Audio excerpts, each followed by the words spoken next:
wanted to talk about the history of Juneteenth. As many of you know, this has become a federal holiday.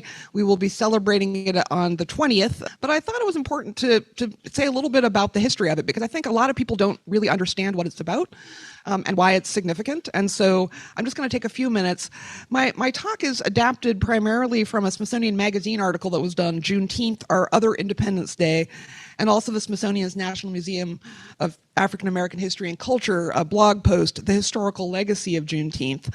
As many of you know, I'm a Smithsonian employee, so I always know I can rely on my Smithsonian colleagues, and so I've adapted their language here. So I will begin.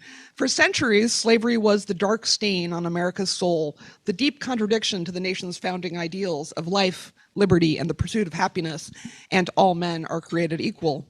Finally, on the eve of January 1st, 1863, or Freedom's Eve, watch night services took place across the country. Enslaved and free African Americans gathered in churches and private homes, awaiting news that President Abraham Lincoln's Emancipation Proclamation had taken effect.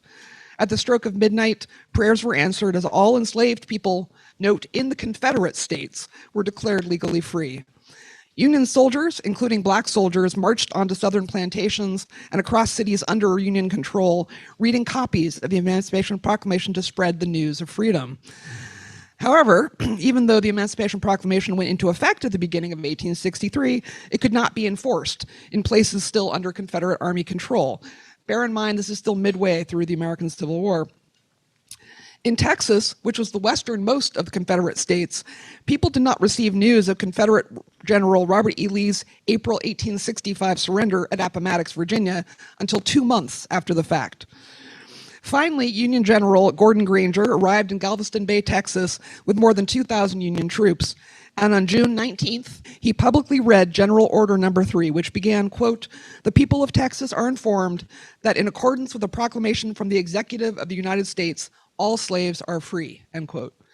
This day became known as Juneteenth, for June 19th, as more than 250,000 enslaved black Texans suddenly celebrated the joyous news of their collective freedom, with grassroots celebrations highlighted by joyous singing, pig roasts, rodeos, and other activities, starting a new Second Independence Day tradition. That said, it's important to note that slavery did not officially end in the entire United States until the 13th Amendment was ratified by the U.S. Congress on December 6, 1865, as the first of 3 Reconstruction Amendments after the Civil War that were adopted between 1865 and 1870. Quote, "Before emancipation, America's slaves and everyone else who prized equality, freedom, and liberty knew that the country's original Declaration of Independence only meant equality, freedom, and liberty for some." Quote, "What to the American slave is your 4th of July?" Frederick Douglass said, the abolitionist and escaped slave who said this in his Independence Day oration in 1852. Quote, "I answer, a day that reveals to him, more than all other days in the year, the gross injustice and cruelty to which he was constant victim," unquote.